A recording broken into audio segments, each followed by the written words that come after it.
Hello everyone, today in this video I will show you how to customize apps in iPhone 16 Pro Max. So first of all, before watching this video, don't forget to subscribe the channel and also press the bell icon. So let's start the video. First of all, if you want to customize your apps, then simply press and hold on your blank space, and on top you can see the option edit.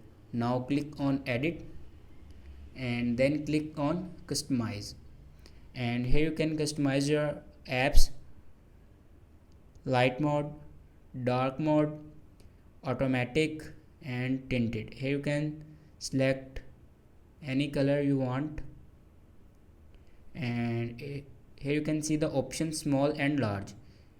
Click on large, your icon size will be large, and here you can turn off or turn on dark mode,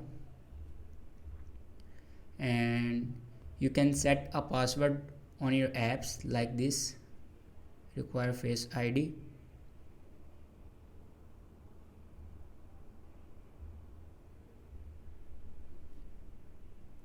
and you can hide your apps like this and click on require face ID, and here you can see the option hide and require face ID. Then click on hide and require face ID,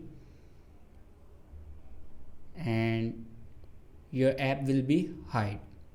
And if you want to find your hide app, then simply go to app library and scroll down in last and click on hidden folder, and then enter your passcode, and here you can see your hide app. So this is the way to customize apps in iPhone 16 Pro Max. Thanks for watching this video.